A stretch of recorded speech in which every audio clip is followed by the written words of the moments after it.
السلام علیکم ورحمۃ اللہ وبرکاتہ۔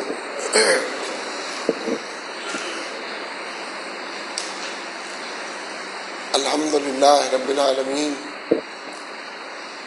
والصلاة والسلام علی رسولہ الکریم وعلی آلہ وصحبہ اجمعین۔ اما بعد فاعوذ باللہ من الشیطان الرجیم، بسم اللہ الرحمن الرحیم۔ وَلْتَكُن مِّنكُمْ أُمَّةٌ يَدْعُونَ إِلَى الْخَيْرِ وَيَأْمُرُونَ بِالْمَعْرُوفِ وَيَنْهَوْنَ عَنِ الْمُنكَرِ وَأُولَٰئِكَ هُمُ الْمُفْلِحُونَ۔ صدق اللہ العظیم۔ ذمہ داران جماعت، حاضرین مجلس، میرے بھائیوں، دوستوں، بزرگوں اور ساتھیوں، میری آواز میرا کچھ ایسا ساتھ نہیں دے رہی ہے، لیکن مجھے امید ہے کہ میری آواز آپ تک پہنچ رہی ہے۔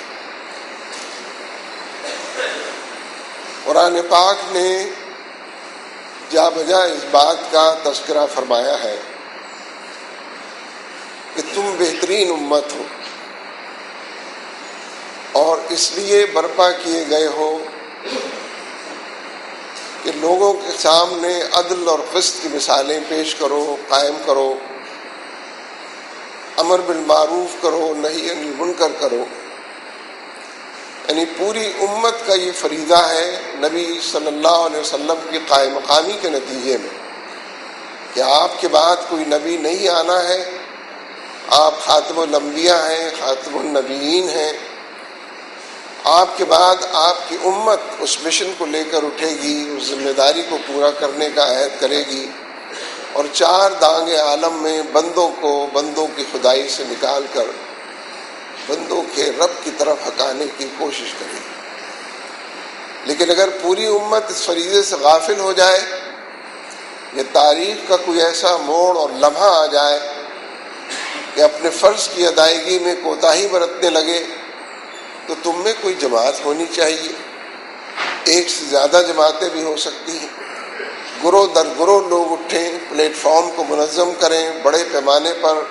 دعوت یدعون الی الخیر ویأمرون بالمعروف وینہون عن المنکر کا کام کریں۔ جماعت اسلامی اسی کی مصداق ہے، یہ کوئی الجماعت نہیں ہے۔ جو اس میں شامل ہے وہ اپنی اصلاح کے لیے، معاشرے کی اصلاح کے لیے کوشاں ہیں، وہ اپنے تزکیے کے لیے، تعمیر سیرت کے لیے اور معاشرے کے بگاڑ پر بند باندھنے کے لیے کوشاں ہیں۔ اس لیے یہ وہ جماعت ہے کہ جو اس آیت کا مصداق ہے کہ ایسی جماعت کہ جو معروف کی طرف بلائے،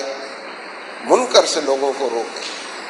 یہ جو معروف اور منکر کی اصطلاحیں ہیں، ویسے تو دینی اور شرعی اعتبار سے لوگ ان اصطلاحوں سے واقف ہیں، لیکن ایسی جماعتیں جو انقلاب برپا کرنا چاہتی ہیں، تبدیلی کی خوگر ہوتی ہیں، بجا طور پر ان کا یہ فرض قرار پاتا ہے کہ وہ منکر کی تمام شکلوں کو لوگوں کے سامنے واشگاف کریں، دو اور دو چار کی طرح واضح اور ہر عنوان سے اس کو لوگوں کو بتائیں اور اس کا متبادل بھی لوگوں کو بتائیں کہ معروف کیا ہو سکتا ہے۔ اگر سودی نظام غلط ہے تو غیر سودی نظام کیا ہوگا اور کیسے ہوگا۔ اگر فحاشی اور یعنی اور بے حیائی نے آ کر ڈیرے ڈال لیے ہیں، اگر دل و دماغ کی دنیا اجڑی چاروں طرف منکرات کے جھاڑ جھنکار بچھے اس کیفیت سے دو چار ہے تو اس سے نجات کے طریقے کیا ہیں؟ وہ طریقے جو دل و دماغ کو بھی اپیل کرتے ہیں، جو جسم و جان کی دنیا میں سرایت کرتے ہیں، جو چار دانگ عالم میں اپنے آپ کو منوانے کے لیے اپنے استدلال، فلسفے اور نظریے کے حوالے کو مضبوط تر کرتے ہوں۔ ظاہر ہے کہ یہ تحریکیں معاشرے میں اٹھتی ہیں تو وجہ طور پر معاشرے کے تمام انسانوں سے تخاطب کرتی ہیں۔ ایک ایسی جماعت وجہ طور پر کہا جا سکتا ہے کہ دینی جماعت ہے۔ غلبہ دین کا حوالہ اس کا اصل حوالہ اور مضبوط ترین حوالہ ہے۔ معاشرے میں تبدیلی کے جتنے ذرائع ممکن ہیں، سب سے بہتر ذریعہ تو یہی ہے کہ دلوں پہ دستک دی جائے، انسانوں کو فردن پکارا اور بلایا جائے، انسانوں کے انبوہ کثیر سے عمومی بات وہ کی جائے کہ جو ان کے دل کو اپیل کرنے والی، اللہ کی طرف بلانے والی ہو۔ ان تمام طریقوں کو اپنایا جائے۔ تبدیلی کے لیے اگر کسی معاشرے کے اندر انتخاب کا لفظ استعمال ہوتا ہے، چاہے اس کے معنی خراب کر دیے گئے ہوں، اس کو مفہوم سے ناآشنا کر دیا گیا ہو، چاہے انتخاب کو لوگ کہتے ہوں کہ یہ انتخاب نہیں ہے، الیکشن نہیں ہے، سلیکشن ہے، اور چاہے اس واردات کے حوالے سے دلائل بھی موجود ہوں، لیکن پھر بھی انتخاب بھی ہے۔ ایک دائرے میں ہے، کم دائروں میں ہے، تھوڑے سے دائرے میں ہے، زیادہ میں ہے۔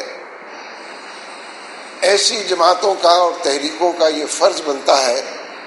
کہ وہ اس پورے پروسیس کو بھی بہتر سے بہتر بنانے کی کوشش کریں۔ اسی لیے ہم الیکشن کمیشن کو تجاویز دیتے ہیں، اسی لیے تنقید کا اور احتساب کا دروازہ کھلا ہوا ہے، اس سے ہم کام لیتے ہیں۔ لیکن ہم یہ سمجھتے ہیں کہ جس معاشرے میں ہم رہ رہے ہیں، ہمارا یہ فرض بنتا، یہ جو لوگوں نے یہاں پر حلف اٹھایا ہے، جواب دہی کے احساس سے اٹھایا ہے، بارگاہ رب العزت کے حوالے کو مضبوط تر اور اس ایمان اور عقیدے کو پختہ تر کرنے کے لیے اٹھایا ہے، اور اسی جواب دہی کے احساس کے نتیجے میں پھر آدمی رضاکارانہ طور پر وہ کام کرتا ہے جو کام مطلوب ہے۔ پھر وہ دن اور رات نہیں دیکھتا، پھر وہ خون پسینہ ایک کرتا ہے، پھر اس کی ترجیحات میں ترجیح اول یہی اقامت دین کی جد و جہد کہیں، حکومت الہیہ کا قیام کہیں، عدل و انصاف کے مطابق قائم ہونے والا معاشرہ کہیں، جس میں زکوٰۃ دینے والے موجود ہوں، زکوٰۃ لینے والے موجود نہ پائے جاتے ہوں، جس میں محمود و عیاد ایک صف میں کھڑے دکھائی دیتے ہوں۔ یہ باتیں ہم کہتے ہیں تو ہمارا فرض بنتا ہے، اور ہمارے جن رفقا نے اس وقت حلف لیا ہے وہ اس فرض کی گراں سے واقفیت اور اس فرض کے حوالے سے اپنی ذمہ داریوں سے واقف ہوتے نظر آتے ہیں۔ اس لیے ہم یہ محسوس کرتے ہیں کہ اس معاشرے میں اگر کرپشن فری سوسائٹی ہمیں قائم کرنی ہے تو اس کا پہلا مرحلہ کرپشن فری گورنمنٹ ہے۔ چوروں کے ذریعے چوروں کے ہاتھ نہیں کاٹے جا سکتے، ڈاکوؤں اور لٹیروں کے ذریعے ڈاکوؤں اور لٹیروں سے نجات نہیں دلائی جا سکتی، امریکہ کے گماشتوں کے ذریعے اور امریکہ کے ایجنڈے اور ترجیحات پر عمل کرنے والوں کے ذریعے، امریکہ کی چوکھٹ پر سجدہ ریز لوگوں کے ذریعے امریکہ کو اس خطے سے نہیں نکالا جا سکتا، نہیں نکالا جا سکتا۔ اس کے اثرات بڑھیں گے، اس کا فلسفہ پھیلے گا، اس کے نظریات ترویج پائیں گے۔ وہ جن دائروں کے اندر خرابی پیدا کرنا چاہتا ہے، قرضوں کی معیشت کو رواج دینا چاہتا ہے، ہم سب کو غلام ابن غلام بنانا چاہتا ہے، ممکن نہیں ہے کہ جو امریکہ کی چوکھٹ پر سجدہ ریز ہوں ان کے ذریعے امریکہ سے آزادی حاصل کی جا سکے۔ اس لیے یہ وہ تمام امور ہیں کہ جو اس معاشرے کے حوالے سے جانے پہچانے جاتے ہیں۔ ہم اب بھی یہ سمجھتے ہیں، میں نے آج ان حضرات سے اپنے ان بھائیوں سے بات جو کی ہے دن میں، ظاہر پہلی بات یہی تھی کہ آنے والے الیکشن میں نہ معلوم کتنا وقت رہ گیا، 6 مہینے 5 مہینے 7 مہینے۔ جب وزراء صاحبان میں سے اس موضوع پر کوئی بات کرتا ہے تو لوگوں کو پھر سے یقین آنے لگتا ہے کہ انتخابات وقت پر ہو جائے گی، اور شاید التوا کی جتنی باتیں یہ سنگن تھی وہ غلط ثابت ہوگی۔ اور دیکھیے یہ بات بے حد ضروری ہے، انتخاب کے نتائج کیا ہوتے ہیں یہ بات کا موضوع ہے، لیکن کسی معاشرے کے اندر انتخابات کا ہونا انتخابات کے نہ ہونے سے بہتر ہے۔ انتخاب ہونے کے نتیجے میں ایک بہت بڑے دائرے میں احساس شرکت پیدا ہوتا ہے، جدوجہد کے نئے عنوان جنم لیتے ہیں، کشمکش کے نئے مورچے محاذ میدان کھل کر سامنے آتے ہیں۔ کچھ کرنے اور کر گزرنے کے لیے جو لوگ دعوت اللہ کی بات کرتے ہیں، کچھ کرنے اور کر گزرنے کے لیے دعوت کے فروغ کے عنوانات کہکشاں کی طرح سجتے چلے جاتے ہیں۔ اس لیے ناگزیر ہے کہ اس الیکشن کی بھی تیاری کی جائے جس کے بارے میں یہ سنگن ہے کہ وہ اپنے وقت پر یعنی مارچ میں اسمبلیاں تحلیل ہوں، اس کے بعد وہ اس کے انعقاد کی تاریخ کا اعلان ہو، اور اس الیکشن کے فیئر ہونے کے لیے، ٹرانسپیرنٹ اور شفاف ہونے کے لیے ابھی تک ایک شرط تو پوری ہوئی ہے کہ آزاد اور خود مختار الیکشن کمیشن وجود میں آیا ہے، لیکن دوسری شرط عبوری حکومت کی، قابل اعتماد، قابل اعتبار، قابل قبول عبوری حکومت اور تیسری شرط ٹرانسپیرنٹ الیکٹورل لسٹیں، وہ انتخابی فہرستیں جن پر تکیہ کیا جا سکے، جن کے بارے میں اعتماد سے کہا جا سکے کہ یہ جینوئن فہرستیں ہیں اور اس میں بوگس ووٹوں کا اندراج نہیں ہے۔ یہ شرطیں اسی لیے ہیں تاکہ الیکشن کو قابل قبول بنایا جائے، فیئر بنایا جائے، نتیجہ خیز بنایا جائے اور عوام کی امنگوں کا ترجمان بنایا جائے۔ لیکن آپ کیونکہ تمام چیزوں سے واقف ہیں، میں صرف اشارہ کر کے ایک بات کہنا چاہتا ہوں۔ یہ جو الیکشن اور دھاندلی کا لفظ ہے، کبھی کبھی لگتا ہے کہ لازم و ملزوم سے ہیں، جیسے مہنگائی، بے روزگاری اور زرداری لازم و ملزوم ہے۔ زرداری ہوگا تو مہنگائی ہو، زرداری ہوگا تو بے روزگاری۔ بالکل اسی طرح کبھی کبھی لگتا ہے کہ الیکشن اور دھاندلی بھی لازم و ملزوم، انتخاب ہوگا تو دھاندلی ہوگی۔ بلکہ بعض لوگ تو کہتے ہیں دھاندلی ہوتی ہے، ہم اس کو الیکشن کا نام دے دیتے ہیں۔ میں اس بحث پہ نہیں پڑتا کہ کیا ہے کیا نہیں ہے، لوگوں کو ڈسکریج تو نہیں کرنا چاہیے، اس کے لیے آمادہ کرنا، تیار کرنا، میدان میں اتارنا، کمر بستہ ہونا، اور اس کے لیے اس کوشش کو جہاد سمجھتے ہوئے میدان میں نکل کر پھر واقع جس کو کہتے ہیں کوئی اسٹون انٹرن نہ چھوڑا جائے، اس کی طرف بڑھنا ضروری ہے۔ اس لیے ہم یہ سمجھتے ہیں کہ ان تمام طور طریقوں کو بھی شکست دینے کے لیے ہمیں معلوم ہے کہ اس ملک کے اندر وہ حصے موجود ہیں، وہ علاقے پائے جاتے ہیں جہاں ٹارگٹ کلنگ کی زور شور میں اور ٹارگٹ کلنگ کے سائے کے اندر الیکشنز ہونے ہیں۔ اسی لیے بعض اوقات لوگ یہ بحث چھیڑتے ہیں کہ ایسے الیکشن ہو سکیں گے، کیا بلوچستان میں الیکشن ہو سکتے ہیں؟ کیا جہاں ملٹری آپریشنز ہو رہے ہیں وہاں الیکشن ہو سکتے ہیں؟ کیا جہاں شب و روز یہ جو تماشا ٹارگٹ کلنگ کا جاری ہے وہ الیکشن کو ہونے دے گا؟ ہمیں اس عزم صمیم کے ساتھ میدان میں اترنا اور رہنا چاہیے کہ ہم ان تمام چیزوں کا مقابلہ کریں گے، جان ہتھیلی پر لے کر کریں گے، سر سے کفن باندھ کر چلیں گے، ہر حوالے سے اس الیکشن کو جتنا فیئر بنا سکتے ہو۔ ووٹرز کے اندر اگر کوئی خوف، کوئی دہشت، کوئی بیداری پیدا کی جا رہی ہے تو اس سے ان کو نجات دلائیں گے، ان کو پولنگ اسٹیشن، اس لیے کہ معاشرے میں تبدیلی کا کوئی اور راستہ بچا نہیں ہے۔ اور مجھے یہ کہنے میں کوئی بات نہیں ہے کہ شاید اس اعتبار سے یہ آخری الیکشن ہو۔ اب بھی اگر آپ کی گفتگو اور ملاقاتوں اور تقریروں کے نتیجے میں لوگ پر امید ہو گئے ہیں تو اب بھی اگر ان کی امیدیں دم توڑ گئیں اور ان کی آنکھوں نے دیکھ لیا، ان کے کانوں نے سن لیا، ان کے دل و دماغ نے اس بھنک کو سن لیا کہ یہ الیکشن فیئر نہیں ہے، نہیں ہو سکتے فیئر الیکشن ہمیشہ زرداری ہوتے ہیں، گیلانی ہوتے ہیں، الیکشن انہی حوالوں سے جانے پہچانے جاتے ہیں۔ تو پھر یہ آخری الیکشن جب ہوگا تو پھر انتخاب کے بجائے انقلاب کی طرف لوگ، لیکن غیر منظم لوگ، انڈسپلنڈ لوگ، ان آرگنائزڈ فورسز اور وہ معاشرہ کہ جس میں پہلے سے گولیوں کی بوچھاڑ چاروں طرف نظر آتی ہے، وہ اگر انڈسپلن ہو جائے، کسی قاعدے ضابطے کا پابند نہ رہے تو وہ پھر انقلاب نہیں، فساد کا راستہ اختیار کرتا ہے۔ اس لیے ہم حکمرانوں سے بھی یہ بات کہتے ہیں، ذمہ داروں سے بھی یہ بات کہتے ہیں اور آپ کی خدمت میں بھی یہ بات عرض کرتے ہیں کہ اس کے لیے اپنے مساعی کو تیز کیجیے۔ ان تمام گتھیوں کو سلجھانے کے لیے دیکھیے، جدوجہد کا جواب جدوجہد سے دینا ہے۔ ایک غلط جدوجہد ہے جو معاشرے میں ہو رہی ہے، ایک منفی پیرایا ہے جو لوگوں نے اختیار کیا۔ یہ ڈاکٹر معراج الہدیٰ صدیقیہ بیٹھے ہیں، میرا تاثر تو یہی ہے کہ الیکشن تک کراچی کی فضا کو اس قدر آلودہ کرنا پیش نظر ہے کہ ووٹر یہ کہیں کہ پولنگ اسٹیشن جا ہی نہیں سکتے۔ روز لاشیں اٹھاتے ہیں، سینکڑوں اٹھا چکے ہیں، مسلسل لاشیں ہماری منتظر ہیں، تو ایسے پس منظر میں خواہ اپنی جان جوکھوں میں ڈالنا۔ تو جو لوگ یہ کام کر رہے ہیں اور حکومت میں بھی موجود،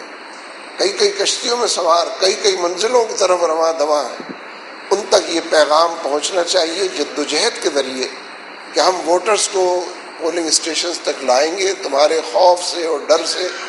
لوگوں کو انشاءاللہ نجات دلائیں گے، اور ووٹ کی پرچی کے ذریعے جو تبدیلی آ سکتی ہے اس کو یقینی انشاءاللہ بنائیں گے اور لوگوں کے اعتماد کو اور حوصلوں کو نیا حوصلہ اور نیا اعتماد انشاءاللہ فراہم کریں۔ اس لیے یہ جو آنے والے چند مہینے ہیں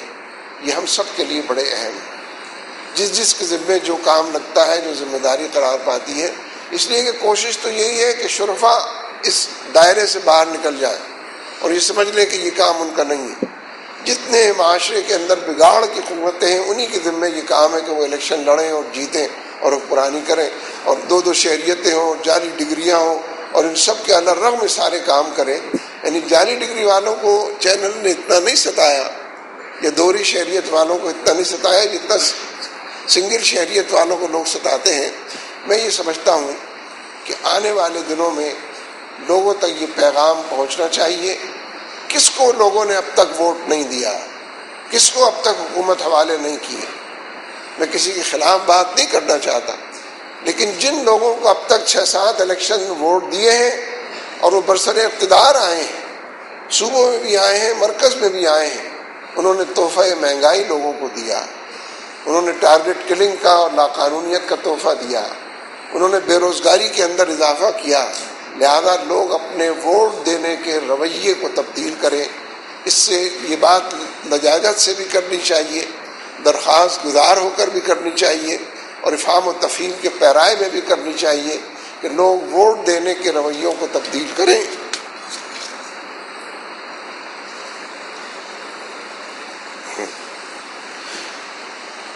تاکہ امید کی جو کرن نظر آتی ہے وہ بھرپور طریقے سے معاشرے کے اوپر چھا جائے۔ لہذا اسی کانٹیکسٹ میں یہ بات کرنا چاہتا ہوں۔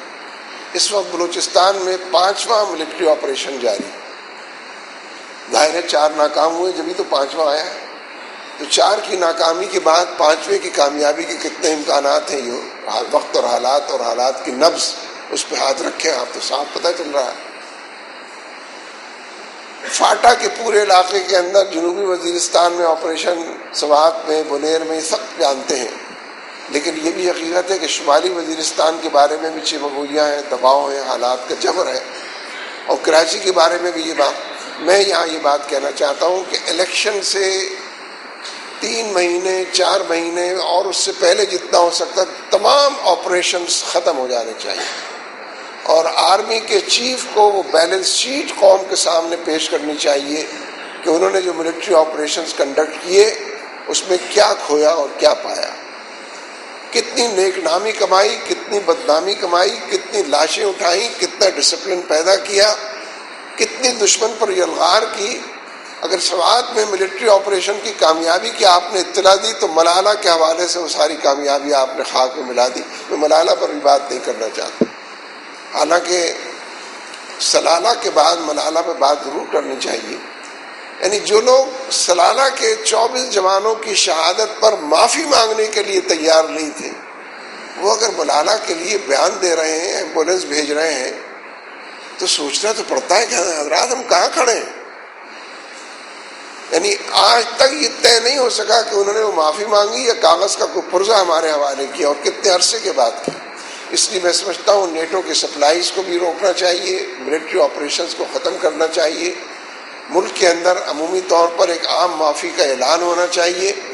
اور مذاکرات کی بھی جا بجا بلوچستان اور کراچی اور فاٹا کے تمام علاقوں، سرحد کے ان علاقوں کے اندر مذاکرات کی جا بجا میز بچھنی چاہیے، تاکہ اس کے نتیجے میں ایک دوسرے کو سمجھنے کا عمل جاری ہو سکے۔ بہت سے لوگ یہ بات کہتے ہیں کہ مذاکرات بہت دفعہ ہو چکے ہیں، لیکن پوری تاریخ اس پر گواہ ہے کہ بڑی سے بڑی جنگ بھی مذاکرات کی میز پر ہاری اور جیتی گئی۔ بہت کم جنگیں ہیں جو میدان جنگ میں جیتی اور ہاری گئی۔ بڑے سے بڑے تنازعات اگر طے ہوئے ہیں، حل ہوئے ہیں، تو مذاکرات کی میز پر بیٹھ کر طے ہوئے ہیں، اور انہی کو بٹھایا گیا ہے جن سے بار بار ناکامیاں مذاکرات کے نتیجے میں دیکھنی پڑی تھیں اور جنگوں کی نوبت آئی تھی۔ اس لیے ہم یہ محسوس کرتے ہیں کہ حالات کی اس خرابی کا علاج اسی میں ہے کہ ملک کے اندر ایک عمومی فضا خیر سگالی کی پیدا ہو، حالات کی بہتری جنم لے، اور جو لوگ ٹارگٹ کلنگ کے اندر مصروف ہیں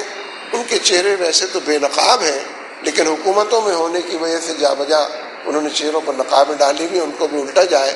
میری آپ سے یہی درخواست ہے کہ بڑے پیمانے پر رابطہ عوام کے ذریعے